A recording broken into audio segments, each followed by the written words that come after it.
Banyak orang membangun rumah yang besar dan mewah. Tapi mengapa sebagian dari mereka justru merasa sempit hidupnya? Karena rumah bukan hanya soal dinding dan atap, tapi merupakan pusat energi kehidupan penghuninya. Ada satu rahasia yang sering dilupakan. Rumah bisa menjadi magnet rezeki, atau justru menjadi penghalangnya. Jika kamu ingin rumahmu menjadi sumber keberkahan, ketenangan, dan rezeki yang mengalir deras dari arah yang tak disangka-sangka, simak pembahasan ini sampai tuntas. Tekan tombol subscribe untuk terus mendukung penyebaran nilai-nilai kebaikan yang menyejukkan hati. Dan jangan lupa tulis Allahumma sholli ala Muhammad di kolom komentar sebagai bentuk cinta kita kepada Nabi. Semoga setiap hurufnya menjadi cahaya yang menerangi rumah dan keluarga kita. Dan bila hatimu merasa tenang saat menyebut nama Nabi, percayalah, itu tanda bahwa kebaikan sedang mendekat ke rumahmu. Mari kita mulai langkah kecil ini dengan membenahi dari dalam. Apa yang bisa kita lakukan agar rumah kita menjadi tempat berlabuhnya rahmat dan rezeki? Kita mulai dari yang paling mendasar, syukur. Rasa syukur adalah fondasi utama dalam membangun rumah yang penuh berkah. Penghuni rumah yang selalu bersyukur tidak menilai kebahagiaan dari ukuran rumah, perabot mahal, atau pencapaian duniawi semata. Mereka melihat kebahagiaan dari sudut pandang yang lebih dalam, kebersamaan, ketenangan, dan nikmat yang sudah ada sekecil apapun bentuknya. Rumah yang dihuni oleh orang-orang yang pandai bersyukur akan terasa hangat dan damai. Mereka tidak sibuk mengeluh terhadap apa yang belum dimiliki, tapi fokus menikmati dan memaksimalkan yang telah ada. Anak-anak pun tumbuh dengan hati yang lapang, karena atmosfer rumah tidak dipenuhi tuntutan dan perbandingan yang melelahkan. Sebaliknya, mereka belajar untuk mencintai proses dan memahami bahwa rezeki itu tidak hanya soal uang, tetapi juga kesehatan, kasih sayang, dan waktu bersama keluarga. Secara logis, orang yang bersyukur lebih mudah berpikir positif, lebih tenang dalam menghadapi masalah, dan lebih bijak dalam mengambil keputusan. Semua ini adalah modal penting dalam membuka peluang-peluang kehidupan, termasuk rezeki. Maka tak heran, rumah yang diisi oleh ucapan terima kasih dan hati yang ikhlas akan lebih mudah menarik keberuntungan, karena dari dalamnya lahir aura optimisme dan kebahagiaan yang tulus. Jika rasa syukur adalah fondasi, maka niat yang baik adalah arah. Karena tidak cukup hanya merasa cukup, kita juga harus tahu untuk apa kita hidup dan kemana rumah ini akan kita bawa. Rumah yang dibangun atau dihuni dengan niat yang lurus akan melahirkan langkah-langkah yang berkah, dan dari situ rezeki mulai menemukan jalannya. Setiap hal besar selalu bermula dari niat. Rumah yang dibangun atau ditempati dengan niat yang baik akan membawa energi yang berbeda. Misalnya, seseorang membangun rumah dengan harapan agar keluarganya bisa hidup tentram, anak-anak bisa tumbuh dalam lingkungan yang sehat, atau rumah itu bisa menjadi tempat berbagi dengan sesama, maka niat baik itu akan mengalir dalam setiap sudut rumah. Niat bukan sekedar awal, tapi juga arah. Saat niat kita benar, maka cara kita memperlakukan rumah pun akan lebih penuh tanggung jawab. Kita akan menjaga kebersihannya, merawatnya dengan cinta dan mengisi hari-hari di dalamnya dengan aktivitas yang bermanfaat.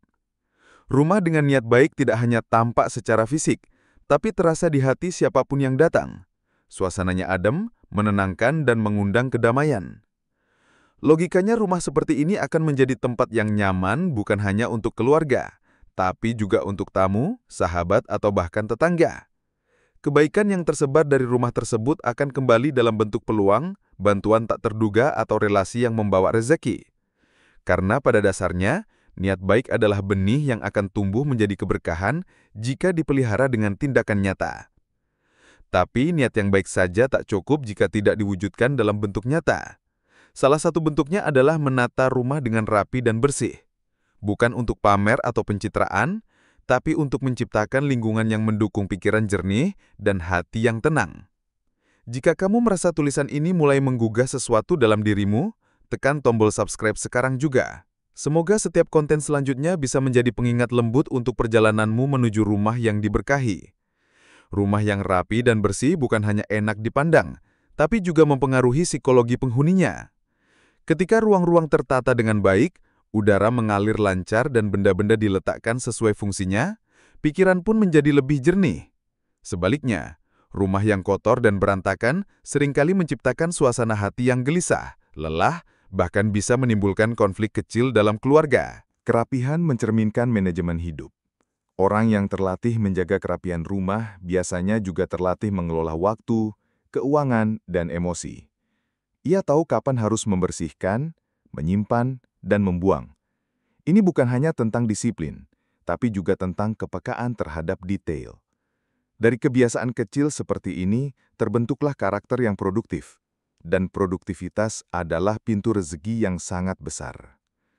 Selain itu, rumah yang bersih dan wangi juga menyenangkan bagi siapapun yang masuk. Tamu merasa dihargai, anak-anak merasa nyaman, dan anggota keluarga pun lebih betah berada di rumah. Ini memperkuat hubungan keluarga dan memperbesar kemungkinan rumah menjadi pusat aktivitas positif, seperti tempat belajar, bekerja, atau bahkan membuka usaha dari rumah. Dengan kata lain, kerapihan dan kebersihan bukan sekadar estetika, tapi aset yang bisa mendatangkan keberkahan nyata. Dan setelah kita bicara soal keteraturan fisik, mari kita masuk lebih dalam. Sebersih-bersihnya rumah tak akan terasa ringan jika masih menjadi tempat perbuatan yang mengotori hati. Itulah sebabnya, menjaga rumah dari maksiat adalah upaya membersihkannya secara batin. Karena rumah yang terang bukan hanya dari lampu, tapi dari nilai yang dijaga. Rumah yang dijaga dari maksiat memiliki kualitas spiritual yang lebih tinggi. Tanpa harus menyebut dalil, secara logika sangat jelas bahwa rumah yang diisi dengan perbuatan negatif, seperti pertengkaran yang kasar, tontonan tak pantas, kebohongan atau kelalaian terus-menerus, akan memancarkan suasana yang berat. Aura rumah terasa sumpek, tidak nyaman, bahkan bisa memicu stres dan konflik yang berkepanjangan. Sebaliknya, jika rumah dijaga dari aktivitas yang buruk, maka energi yang terpancar akan lebih tenang dan bersih. Anak-anak pun lebih terlindungi, baik secara emosional maupun moral. Mereka akan meniru nilai-nilai yang ditanamkan di rumah, bukan hanya dari ucapan, tapi dari atmosfer yang dirasakan setiap hari. Rumah yang steril dari maksiat menjadi tempat tumbuhnya keteladanan, integritas, dan kesadaran diri. Logikanya, ketika rumah menjadi tempat yang menenteramkan dan aman secara moral, maka kepercayaan antar anggota keluarga pun lebih tinggi. Komunikasi jadi sehat, keputusan-keputusan penting diambil dengan kepala dingin, dan kesalahan disikapi dengan kebijaksanaan. Semua ini adalah elemen yang mendukung datangnya rezeki. Karena rezeki bukan hanya dari luar, tapi juga dari dalam. Pikiran yang jernih, hati yang lapang, dan keluarga yang solid. Ketika rumah sudah bersih dari maksiat, langkah berikutnya adalah membuka pintunya untuk kebaikan. Silaturahmi dan berbagi bukan hanya mempererat hubungan, tapi juga memperluas pintu rezeki. Jika kamu ingin rumahmu dipenuhi kehadiran orang-orang baik, mulai dari sekarang, beranilah membuka hati dan membuka pintu. Dan jika kamu ingin terus mendapatkan inspirasi semacam ini, jangan lupa subscribe. Siapa tahu, dari satu klik itu, hidupmu akan lebih sering disentuh oleh kebaikan. Salah satu ciri rumah yang mengundang berkah adalah rumah yang terbuka untuk silaturahmi dan berbagi. Bukan berarti setiap hari harus menerima tamu, tapi lebih pada sikap terbuka, ramah, dan tidak menutup diri dari hubungan sosial.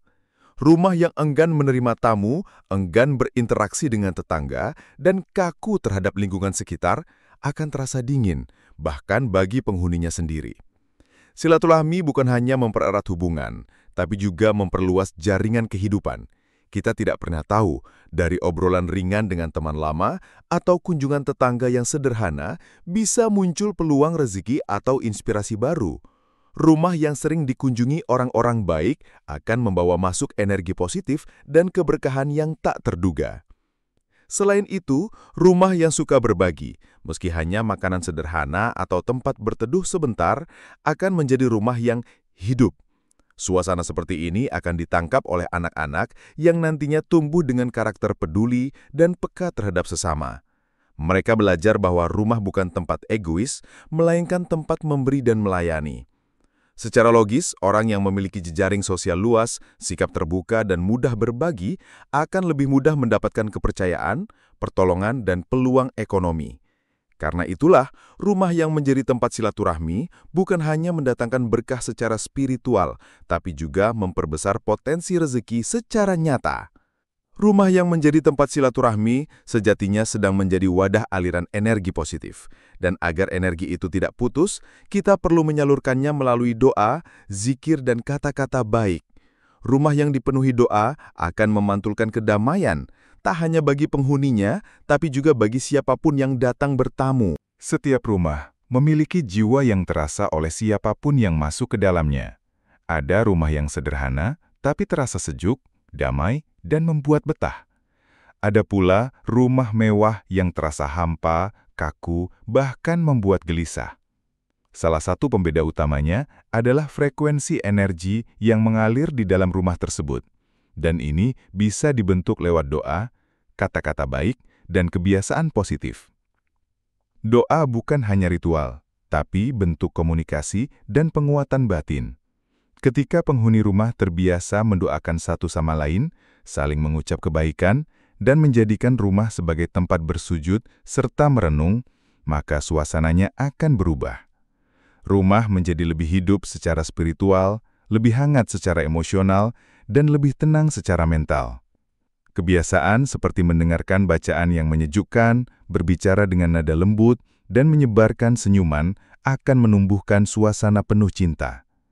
Anak-anak yang tumbuh di lingkungan seperti ini akan memiliki ikatan emosi yang sehat dan mental yang stabil. Dua hal penting untuk membentuk pribadi sukses di masa depan. Secara logis, rumah yang penuh energi positif akan menjadi tempat yang mendukung pertumbuhan, kreativitas, dan produktivitas. Penghuninya akan merasa lebih semangat dalam bekerja, belajar, dan membangun relasi. Semua ini tentu saja memperbesar peluang datangnya rizki, karena rumah telah menjadi sumber inspirasi, bukan tekanan. Namun doa yang kuat harus disertai ikhtiar yang bijak, terutama dalam mengelola keuangan rumah tangga. Karena tak sedikit rumah yang tampak harmonis dari luar, tapi retak karena beban finansial yang tak terarah. Manajemen keuangan yang baik adalah bentuk tanggung jawab sekaligus sumber ketenangan. Disitulah berkah seringkali bermula. Berkah tidak selalu berarti jumlah yang besar, tapi juga ketepatan dalam pemanfaatan. Rumah yang dikelola dengan keuangan yang sehat akan terasa lebih ringan, teratur, dan terarah. Tidak harus kaya raya, tapi tahu bagaimana mengatur prioritas, membedakan kebutuhan dan keinginan, serta memiliki perencanaan yang jelas. Rumah yang selalu mengalami kekacauan finansial cenderung menjadi tempat yang penuh tekanan. Masalah uang seringkali menjadi sumber pertengkaran dalam rumah tangga, bukan karena kekurangannya semata, tapi karena ketiadaan strategi dan komunikasi. Sebaliknya, rumah yang keuangannya terkelola dengan baik akan memberikan rasa aman dan stabil bagi semua penghuninya. Secara logis, ketika pengeluaran terkontrol dan pemasukan diarahkan pada hal-hal produktif, seperti pendidikan, modal usaha, atau tabungan, maka rizki pun lebih mudah berkembang. Rumah bisa menjadi tempat kerja, tempat belajar, bahkan tempat memulai bisnis kecil-kecilan.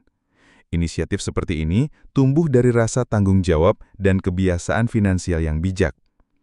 Mengelola keuangan bukan hanya soal mencatat, tapi juga membentuk pola pikir hemat, tangguh, dan adaptif.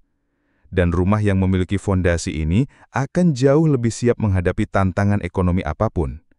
Dari sinilah keberkahan dan rizki mengalir dari ketertiban yang melahirkan peluang. Dan semua itu akan sia-sia jika rumah tidak menjadi tempat tumbuhnya kebiasaan baik. Dari rutinitas kecil seperti bangun pagi, membaca buku, bekerja dengan disiplin, atau saling menyemangati. Disitulah rumah benar-benar hidup. Karakter hebat, pribadi tangguh, dan generasi penuh nilai dibentuk dari rutinitas harian yang terlihat sederhana tapi bermakna. Rumah yang mengundang berkah dan rizki bukanlah rumah yang hanya menjadi tempat istirahat, tapi juga menjadi ruang tumbuhnya rutinitas yang positif. Aktivitas sehari-hari di dalam rumah membentuk pola hidup penghuninya. Jika rutinitas itu baik, seperti bangun pagi, membaca, bekerja dengan disiplin, atau beribadah dengan konsisten, maka karakter positif akan tumbuh secara alami. Kebiasaan membuang waktu di rumah dengan hal-hal tidak produktif, seperti bergosip, menonton berlebihan, atau bermalas-malasan, hanya akan membuat pikiran tumpul dan semangat hidup menurun. Sebaliknya, rumah yang mendukung rutinitas sehat akan menjadi tempat yang penuh semangat, kreatif, dan dinamis. Anak-anak yang melihat orang tuanya disiplin, belajar hal baru, atau bekerja keras dari rumah akan meniru pola tersebut. Mereka tumbuh dengan nilai-nilai tangguh dan tidak mudah mengeluh. Ini adalah bentuk investasi jangka panjang dalam membangun generasi yang berkualitas, yang pada akhirnya menjadi sumber rizki dan kebaikan bagi seluruh keluarga. Secara logis, rumah yang mendukung kebiasaan baik akan menghasilkan penghuni yang siap menghadapi dunia luar dengan keahlian, kepercayaan diri, dan integritas. Semua ini adalah modal utama dalam meraih kesuksesan dan mengundang limpahan rizki yang halal serta bermanfaat. Sampai di sini, kita sadar bahwa rumah yang diberkahi bukanlah rumah yang sempurna, tapi rumah yang terus diperbaiki. Dengan syukur, niat baik, keteraturan, kebersihan hati, kehangatan sosial, kekuatan doa, kedisiplinan finansial, hingga rutinitas yang positif, semua adalah ikhtiar kecil yang jika dirangkai akan menarik keberkahan besar. Semoga dari rumah yang sederhana ini, Allah kirimkan rizki yang tak terduga, kebahagiaan yang tak tergantikan, dan akhir hidup yang penuh cahaya. Jangan lupa tekan subscribe jika kamu ingin terus belajar dan bertumbuh bersama. Dan tulislah sholawat di kolom komentar, karena mungkin dari sholawat yang kamu tulis hari ini, Allah perkenankan doamu yang selama ini kamu pendam dalam diam.